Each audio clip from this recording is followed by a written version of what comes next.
Alright, ladies and gentlemen, welcome back. I am just gonna quickly try and figure out some stuff here. Unfortunately, this new Windows update that's hit the client has messed with some of my settings, so I can't seem to alt-tab in and out very easily. But to those of you that are tuning in, welcome. We're watching the ESL India Premiership. It's a best of one knockout for Starter Cup number 4 between Meteor Makers on the Dire side and Kuruko no DOoto on the Radiant. I'm CloudX. This is the tournament organized by Nodwin Gaming and ESL India, sponsored by ROG and HyperX. And this is the 4th out of 6 starter cups coming your way. As the draft continues, you've got an Elder Titan and an Axe getting picked up by Meteor Makers. They've opted to ban out the Void and the Draw Ranger. While Kuruko no DOoto, they've actually chosen to ban out the Meepo. Not something that we get to see every day. While they've opted to pick up the Shadow Demon and the Beastmaster for themselves. So for those of you that aren't aware of these teams, I'll be honest, I don't know too much about the Radiant side. But Meteor Makers, they're the team that was on the LAN. They were at the LAN, aka Challenger Cup number 1. Unfortunately, they didn't quite secure their slot at the Masters. So they're going to have to try again via Starter Cup number 4, 5, 6, which then leads up to Challenger Cup number 2. That's the LAN phase of the ESL India Premiership. And 4 winners from the second Challenger Cup will then proceed to the Masters, aka the Grand Finale, later in December this year.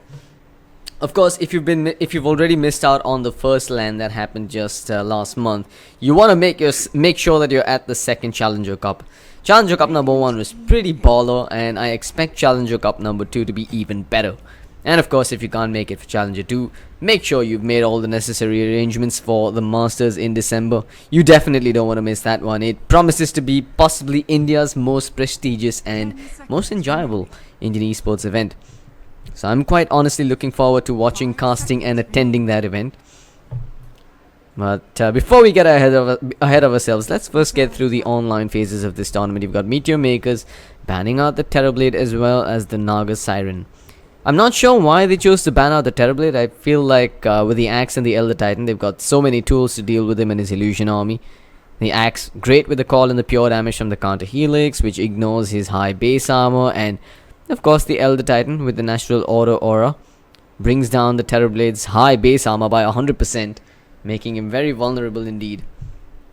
But Kuruko no DOoto, they've opted to ban out the Juggernaut and the Templar Assassin. So they're worried about the meta carries and mids coming out here. Templar, not so meta really. But occasionally you can pick up a Templar Assassin and decimate your opponents if you manage to get it in your last pick, that is. Else, your opponents are just going to counter you hard with something like a Viper or a Queen of Pain or any other source of damage over time. Kuruko no DOoto gonna pick up the Tide Hunter as their third pick. So there should be an off-lane Tide and a jungle greedy 4-position Beastmaster coming out from them.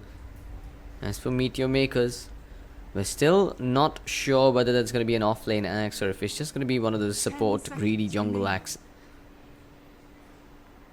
With their third pick on the board, they've got 2 strength heroes right now.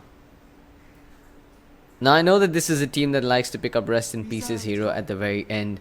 He's one of the more dependable carries on the circuit. And in the past, Meteor Makers has rested their hopes on his shoulders. So let's see if they go with something similar this time around. He is known for playing heroes like the Slark, the Sven, and even the Anti-Mage on occasion. For now though, we will have an Oracle pickup coming out from Meteor Makers. So that should be their secondary support in synergy with that Elder Titan.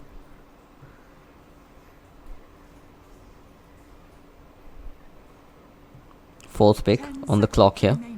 Kuruko no DOoto, thinking it through. Should be looking for their mid hero and possibly a 1 position as well. I mean, the best way to deal with this greedy Beastmaster in the jungle would have been to get either a Riki or a Bounty Hunter and then just let him loose on the enemy jungler. But it doesn't look like Meteor Makers has the space to pick up one of those. They're gonna have to deal with that Beastmaster with a roaming Elder Titan.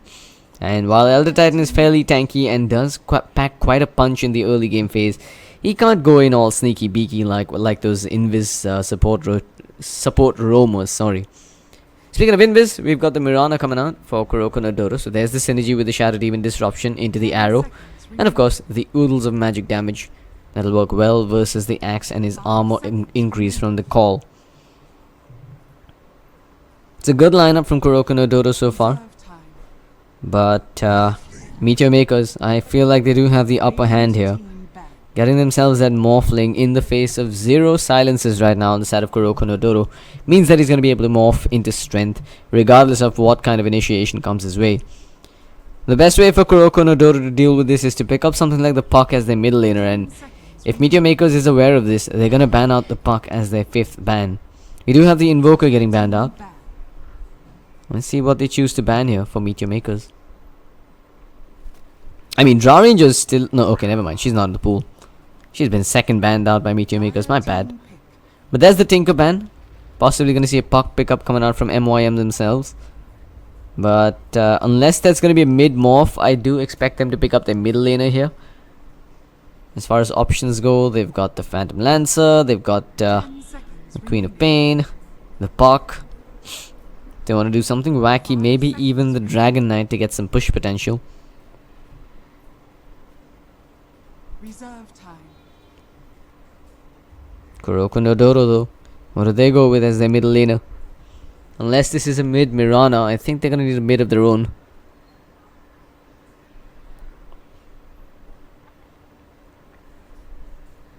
Meteor Makers, 50 seconds on the clock. No real rush for them. They can take their time thinking this through, evaluating their options, and I mean, they really should, considering it's a best of 1 knockout match. Anything can happen here, and you really want to be on your toes and playing your safest drafts.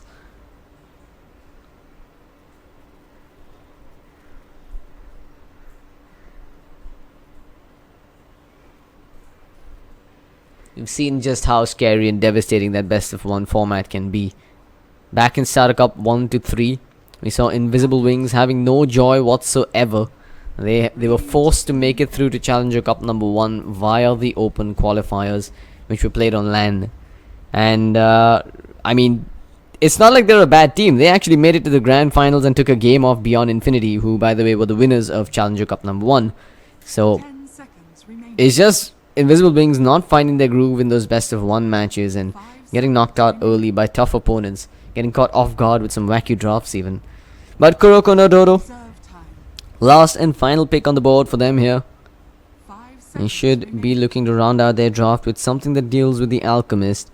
They don't really have enough burst damage. They will go with the Ancient Apparition, so I think we're going to see a mid Beastmaster. It's been a while since we've seen one of those. But I think, yeah, it will be a mid Beastmaster, an offlane Tide, and then a core/carry Mirana, supported by the Ancient Apparition and the Shadow Demon. Decent draft from Kuruko no DOoto. A desperation last pick, I'm going to say, to deal with that Alchemist pick.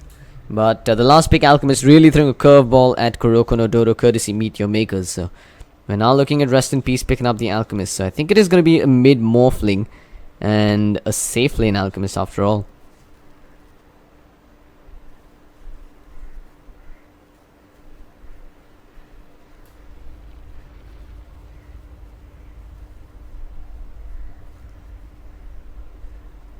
Well, as we jump into game 1, I'm going to quickly check if everything's okay as far as the stream is concerned. There is going to be a little bit of an audio hiccup. Give me a moment, guys. Going to get that fixed. My microphone is not what it used to be. Alright, we're jumping in. Unfortunately, we have an instant disconnect coming out courtesy Kuruko no DOoto.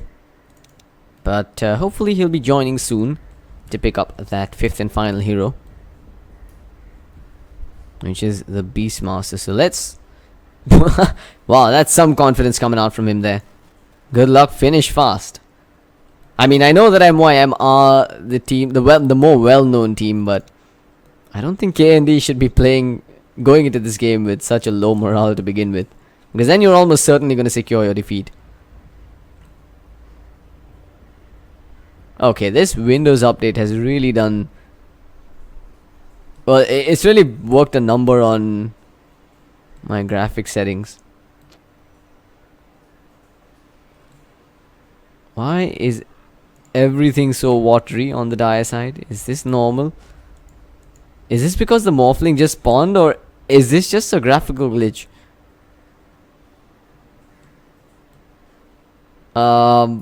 Please tell me this is not normal.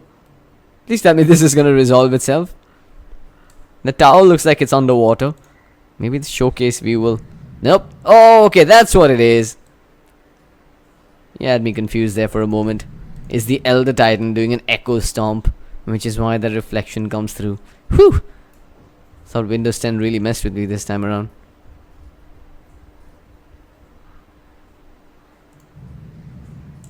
Alright, let's use this time to do the introductions. You've got a quick reconnect coming out from RC, aka the Beastmaster. On the Radiant side, you've got Kuruko, no DOoto, the underdogs in this matchup. Chopper won't join my team. Gonna be playing the Shadow Demon. RC gonna be playing the Beastmaster. Chopper himself, he did join your team. What are you saying, bro? Chopper's gonna be playing the Tidehunter, but I guess he's got the stand-in tag, which is why Shadow Demon's upset. DOT gonna be playing the Mirana. You've got Ancient Apparition handled by Last Chance. And that rounds out the Radiant side of the draft. On the Dire side, you've got MYM with another pause coming out now. Rest in Peace going to be handling the Morphling. Shixi will be playing the Alchemist. Zed's dead on the Oracle. Axe going to be handled by Ramsey. Or Rams. Or Rams. And that leaves us with... Who have I missed out here? Have I missed out anyone? Brish. That's who I've missed out on the Elder Titan.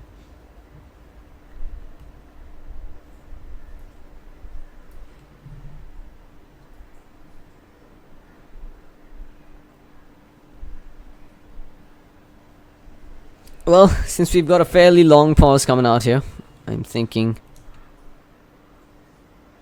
Are we saying go?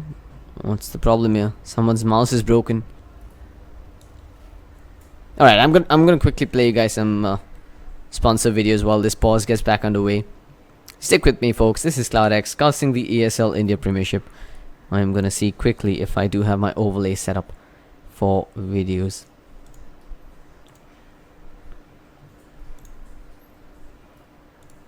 And it's been a fairly impromptu start today, folks.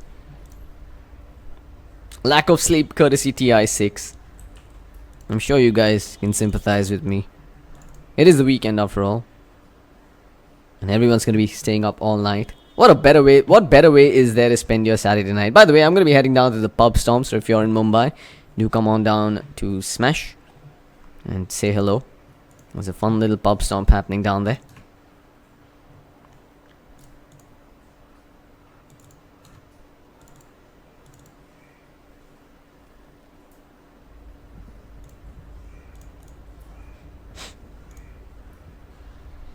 Yeah, this is taking quite a while. I really should have my sponsor videos playing right now.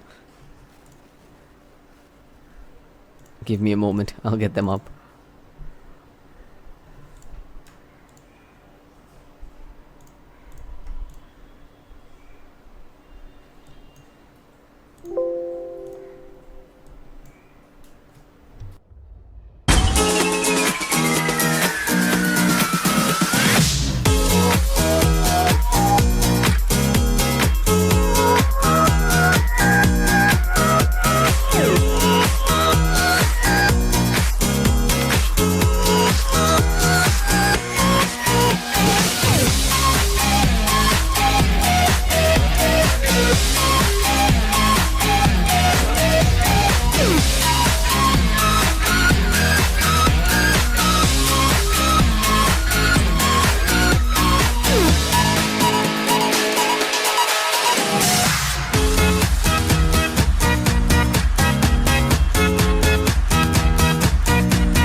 Panic! Wrong overlay hotkey, guys. Apologies, but we've got this game back underway. MYM and KND going head to head here in a best of 1. So quickly, gonna get our bearings right. You've got Chopper looking for that bounty rune at the top side, but he's not gonna get it. You've got the entirety of MYM just camping here, waiting for him to come so they can smack him in the face if he tries. Okay, KND, they're looking to claim this bounty rune for themselves at bottom. They'll leave it for DOT, who's gonna be a mid Mirana this game. They've even given her over a sentry ward. So she's gonna be okay in this middle lane. If she can find the D ward on this little observer here, she's gonna have a fairly... Okay, no, hang on, that's her own observer. So if she can find the D ward on this observer here, she's gonna have a better time. But that doesn't really give vision up onto the enemy high ground, so I don't think she's gonna have too many issues. Bottom lane, no offlaner in sight. It's actually gonna be a core Beastmaster running in the safe lane, so they're really prioritizing that early level 6 and early Necronomicon on him. The Chopper, he's out of no man's land. That's not your base, my friend. You've got to run all the way down south and through Brish and rest in peace. That's going to be your first blood. Very easily claimed here. My rest in peace. Very aggressive positioning from Tidehunter. It does not go unpunished. Meanwhile, in the jungle, you've got the Axe just ditching that off lane altogether. He's moved straight into the jungle with his early Iron Talon. He should keep his farm rate going pretty quickly, so he might be able to pull out a very fast Blink Dagger here without suffering any deaths. The only time you'd actually need to come back into this lane is if the tower pushes in too close, or if the creep wave pushes in too close to his tower. So we'll have to wait and see if that happens, or if Last Chance can actually control the creep equilibrium efficiently. But for now, Brish hanging around in the vicinity, leeching a little bit of EXP while securing this bottom rune, which should be spawning in a couple of minutes. A quick look at the CS charts reveals that the Alchemist is in the lead right now with 11 CS attributed to his name. Okay, looks like the Axe actually got himself killed off as well to the neutral creeps in the jungle, so just a quick base trip for him, picking up the salve as well as the stout shield.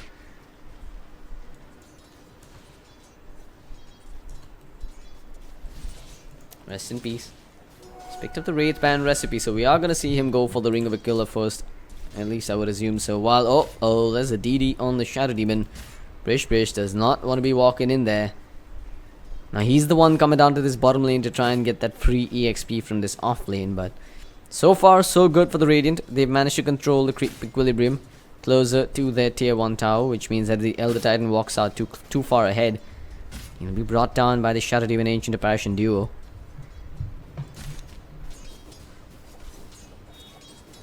However, for now, it does seem like MYM is farming more efficiently. KND does need to commit to slow down this Axe, which, quite honestly, is not happening at the moment. We've got a jungle Tidehunter now. He's going to get spotted out by Brish. So, Elder Titan still being a bit of a nuisance here. It's a level 2 Tidehunter, getting absolutely nothing out of this laning phase. Or the early game phase, rather. Here comes Chopper, won't join my team with the Shadow Poison. Even the Ancient Apparition rotating off this lane. Brish could be in some trouble here. He does have a TP, however, and he's walking around with the Boots of Speed. They needed that disruption on him. And Tidehunter really isn't getting anything done by keeping this chase going. Brish gonna attempt cutting a path through the trees here. He's got 2 stacks of Shadow Poison on him. Will it be enough to secure the kill? Oh, he's gonna die. Okay, the tower finishes the job. But man, that's some space creation right there, folks. Chopper chasing him all the way down. Yeah, Chopper agrees with me, see? He walked all the way through the jungle towards bottom. They wasted a good 40 seconds or so to kill him off. And even the Beastmaster took some time off of farming for that. DOT cannot afford to go for that rune. And Alchemist will be lucky to find himself a bounty rune there.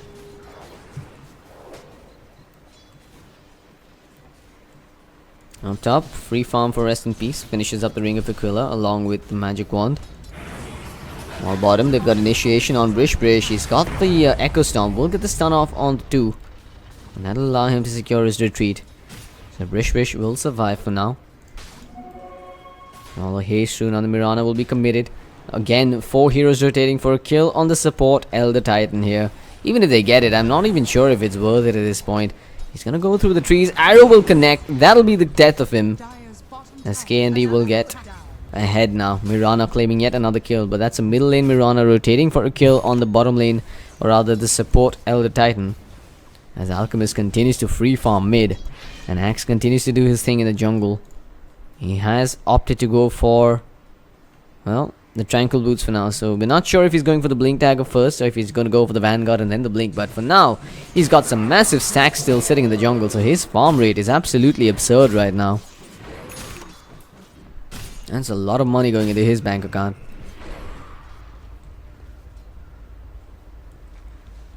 Okay, he's even picked up the Windlace now, so he wants to fight before he gets his Blink Dagger online even. Mid, you've got Initiation. They will get the Cold Feet proc onto the Alp, but he's got the Chemical Rage expended. And he's just way too tanky at this point. The arrow will not even connect. And he's thinking of turning around. Axe comes in with a Battle Hunger. Good Echo Stomp connects. Catches out two. The dunk onto one. Axe gets the kill, while DOT, he doesn't have the leap available anymore. He's getting chased to the right. Will they get the kill on him now? They need another Echo Stomp. They'll have it in 1 second's time. But DOT, he skilled up and utilized that Moonlight Shadow. They've got a Sentry Ward in place as well. They'll get the stun. Oh, he actually didn't get the Echo Stomp off. He doesn't have enough mana for it. So they will be able to escape with just one death on the side of KND. But it is still a kill going in favor of the Axe, which brings him one step closer to that Blink Dagger again.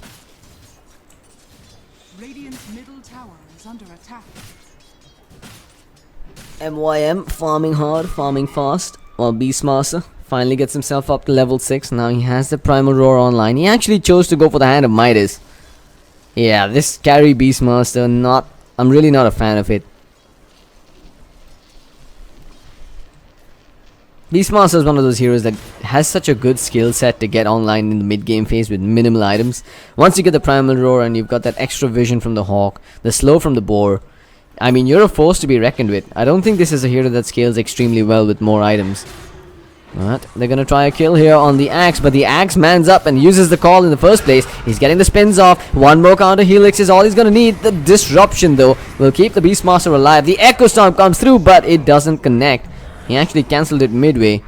And as they do get the kill on the Beastmaster, the Axe will forfeit his life for it. But it still ends up being a 1-for-1. Both sides losing a core. That's a trade that does favor MYM in my opinion. Dire's middle tower is under attack. It's a Midas Beastmaster that's been brought down. Well, the Axe got the kill first, so he got the extra EXP from that kill as well.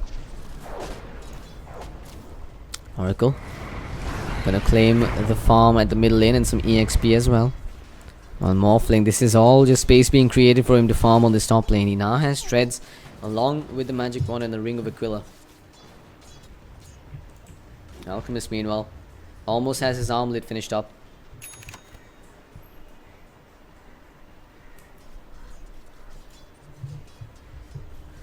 Okay, there we go. There's the full armlet now on Shakesy. He's at 4,800 net worth, and if nothing is done to stop him, he's just gonna go completely out of control. There's no stacks in the jungle right now for him. Okay, there's no stacks whatsoever in the jungle right now. We're looking for a possible kill at mid. Lots of pings coming out on the Alk, but he's going for the bottom rune, and again, he'll find himself the bounty rune. Arrow gonna fly straight past. And Shixie gets a little more money in the bank, while bottom, they're running in to get the call off on last chance, and the dunk will seal the deal. Another kill for Rams. As the Moonlight Shadow was expended, they do have the sentry there. They'll start with the stuns off on Zed's dead, and indeed he will die. Echo Stomp connects onto 3. Axe getting in position. Is he gonna get the call? No, he won't. The disruption will stop him just as he was getting into position there. That could have been an absolute disaster for KND. Fortunately for them, the Shadow Demon woke up just in the nick of time. MYM still looking very threatening at this point, while the Morphling will split push this top lane. You've got Chopper struggling to get level 6 as an off lane Tidehunter.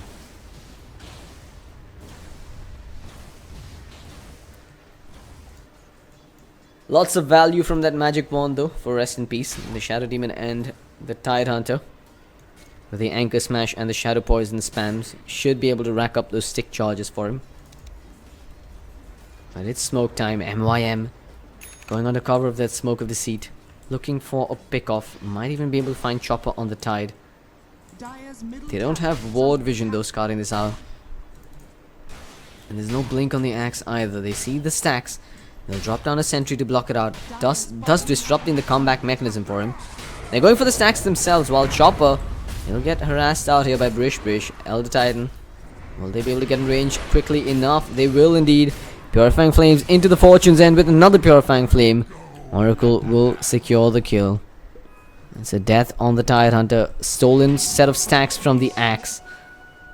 And a massive economic blow dished out here to KND.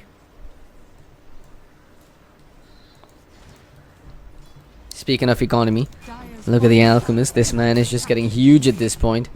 2600 gold and armlet as well. He's looking on track for a 15-minute radiance at this rate. While Beastmaster just manages to get up a recipe of the Necronomicons for now. So he's still really falling behind the curve. Meanwhile, Morphling, Dragonlance has been picked up. So he's choosing to go for the lance first for that extra bit of stats. Radiant's top tower Not going for the Lincoln Sphere rush. Lincoln is going to have a lot of value though up against the single target stuns like the Primal Roar on the Beastmaster. Or even the Demonic Purge on the Shadow Demon. But I like what MYM is doing here. They're slowing down the pace of this game, stacking up as and when they can. They know that they can take this game as late as they possibly like, and with the Morphling and the Alchemist getting uncontested farm, I see no reason for them to get overzealous right now. In fact, the pressure is on KND. Kuruko and DOoto needs to make some plays with that Primal Roar. They need to use it on cooldown, and unfortunately, Radiant's they're just content to sit and farm on this bottom lane Beastmaster. Well, they're about to lose their tier 1 at top. We'll get an Ice Blast off on Rest in Peace, but he's too far behind to actually be bothered by it.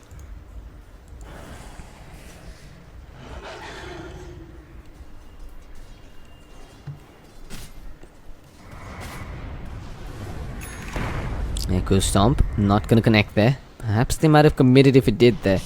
Almost got the Blink Dagger on the axe. They're thinking of going forward. Ramsey starts off with the Battle Hunger now. He knows that there's no disruption on this Shadow Demon. He's got the Tranquil Movement Speed. Turns around for RC instead and goes for the kill. They'll get the snipe with the dunk and they're looking for more. They've got the Moonlight Shadow now expended. Zed's dead. He is holding on to a Sentry Ward, but they will not connect with the Fortune's End. The invisibility allows Chopper won't join my team to get away from there. Last chance meanwhile, firing out an Ice Blast towards mid. But it's just going to be harass damage right now. Alchemist actually did take quite the beating. Dire's He top won't tower die from is this. under attack. Right behind, you've got Ramsey doing his thing. Alright folks, I need to go offline. I'm so sorry about this new change to Steam messaging. Has become quite the nuisance. I'm sorry about that, folks. PM's coming through. Radiant's middle tower is Alright, under so bottom lane, are we going to see a smoke movement? We do have a TP coming in from the Beastmaster, but he's still just holding on to the Midas and a recipe of Necronomicons. Oh, not like this. This is a very underwhelming Beastmaster. 12 minutes into the game, he's at 0 impact. And he's gonna die again. The blink on the axe, unveiled in style with the dunk to secure the kill. Midas Beastmaster, not working out for them. MYM, they found the opening and have just stabbed the knife in and are now twisting it, under attack. slowing down that Beastmaster's growth rate. While Morphling does his thing on top, he finds a solo kill on the Ancient Apparition, who probably wasn't looking as his Ice Blast was flying bottom. Rest in peace, looking for that tower, will get it as well. No deny coming out from the Mirana. The high amount of agility allows for high amounts of attack speed, but good arrow now comes through. Rest in peace, even tagged with the Demonic Purge, but he's got the Strength Morph. Is he gonna get the return kill here after all? He doesn't have the TP out now, and he's got barely any damage to work with, but that seems to be enough. He'll get the kill on the Shadow Demon before possibly losing his own life. There we go, double Starstorm coming through. Will secure the return kill for the Mirana. Finally they get something. 750 gold going the way of DOT. And with his Midas as well, that'll really help to stem the bleeding a little bit. Meanwhile, Alchemist at mid, he's got himself a full Radiance online just 14 minutes in. While here we go, Brish connects with the Echo Storm. They've got the Earth Splitter coming through as well, and with the Purifying Flames and Fortunes, and they'll hold him in position for the Alchemist to come in and claim the kill. More net worth being added to his bank account. Shakesy getting super rich right now, while Axe comes in. Last chance. He's on his last limbs right now and will be brought down by the Axe counter helix. 2 more kills in favor of MYM, just under the enemy tier 1 tower. But unfortunately for MYM, they just don't have the firepower to bring down the tower just yet. Man, they are rolling with the punches right now. More space has been created for Rest in Peace to farm on this bottom lane now. He's at 1900 gold. I do expect him to pick up the Lincoln Sphere as his item of choice. Radiant's bottom tower is under attack.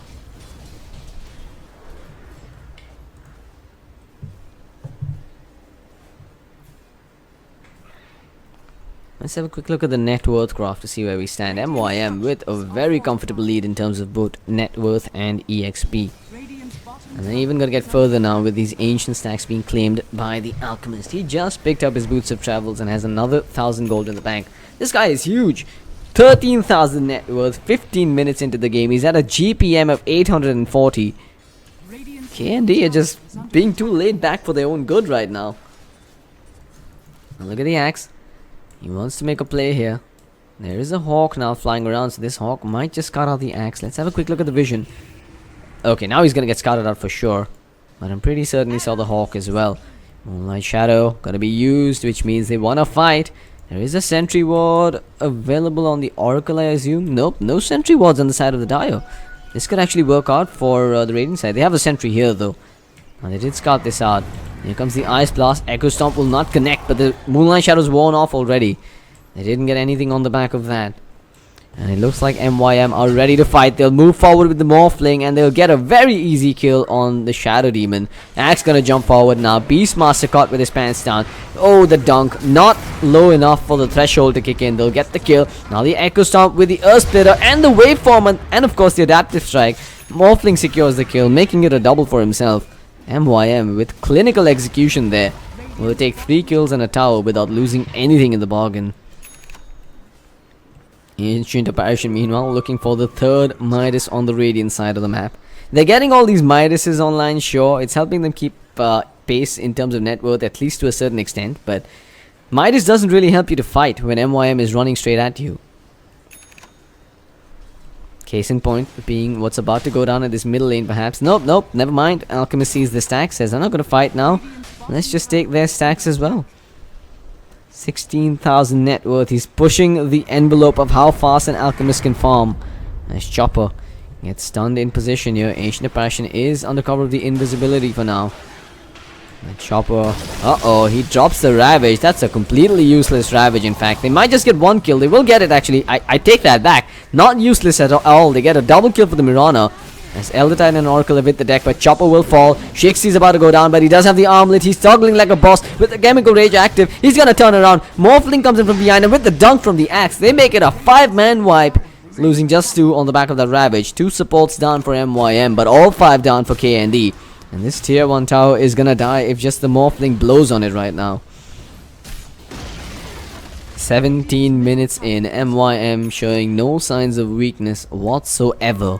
They've got such a massive net worth lead and they can just keep fighting non-stop and stay ahead of the curve. The safe thing to do is to claim Roshan, take the Aegis and then try and finish the game, but with the absurd levels of confidence they have on themselves, they're just content to keep fighting.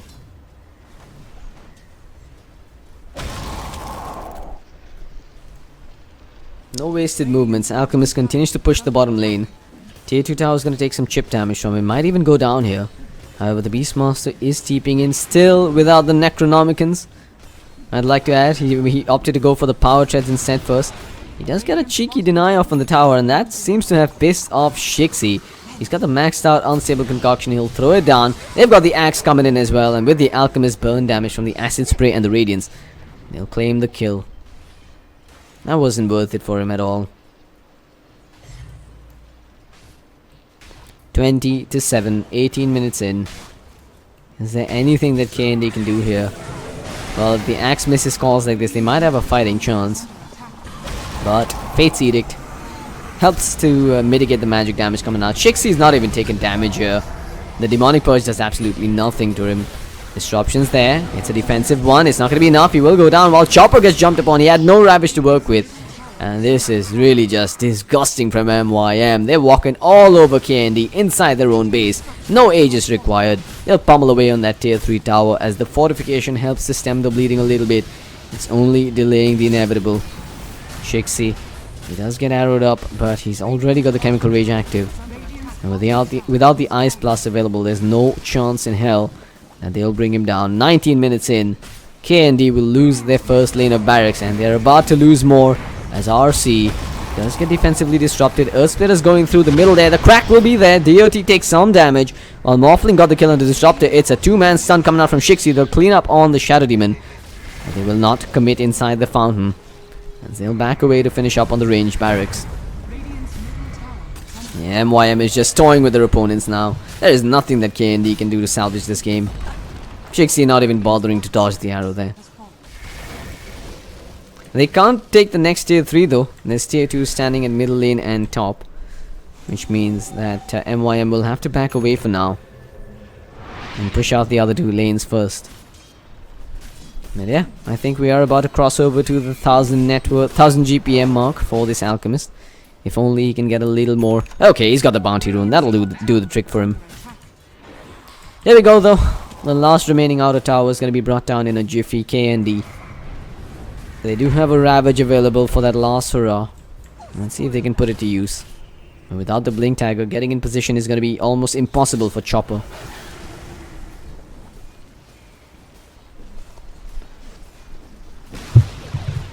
Radiant's middle tower has fallen. Well, I think it was a good attempt from KND, but some questionable decisions about, well, especially regarding the safe lane Beastmaster. And then him building a Midas instead of getting the early Necronomicons online. But I can't say that's the only reason that KND is losing. They've just been outplayed in almost every single element of this game here. As we see Ramsey calling blading that Shadow Demon at near half HP. This is just going to be a slow and steady finish by MYM. Well, Moonlight Shadow into a possible Ravage. Ice Blast comes through. The Ravage connects onto everybody on the side of MYM, but it's not enough at this point. They need way more than that. They need double Ravage and an Ice Blast with an Aghanim Scepter if they want to win. Axe walks in, cleans up on the Beastmaster as Ramsey. Well, they will get the False Promise off on him, and that should keep him alive.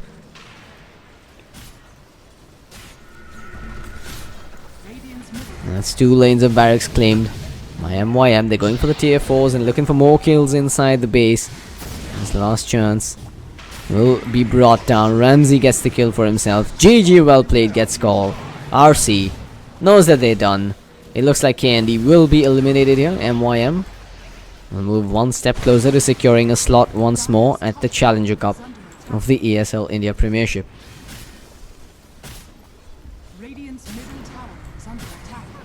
Well, they're not tapping out just yet. KND once more. Ramsey, is he gonna die here? Nope! Rest in pieces there to clean up the mess. Axe jumping in. Ramsey gonna do his thing. Finally, I think he's gonna die. Nope, nope, he's not gonna die either. You've got Zed's dead. Keeping him alive a little longer, but finally he goes down. Buyback from the Axe. Shixi's fountain diving now. Rest in peace has his godlike. Finish the game, guys. Come on. Oh man, this is disgusting. No way he survives this. No way he survives this. That's disgusting. This is humiliating. KND should just tap out. 8 and 34. The final score, 23 minutes in. MYM takes the win. It's pretty much a whitewash and a stomp here. Not too much KND could do. I'd like to analyze this game, but it's just straight up outscale from MYM. They are the better team here. They've stomped all over their opponents and they're moving forward through the brackets. Stick around, folks. We've got a double header today, though. The next game will be coming up really soon. That's going to be PUCU versus Stand-In 5. This is CloudX casting the ESL India Premiership organized by Nodwin Gaming, sponsored by HyperX and ROG, aka Republic of Gamers. We'll be right back with more DOoto 2 action.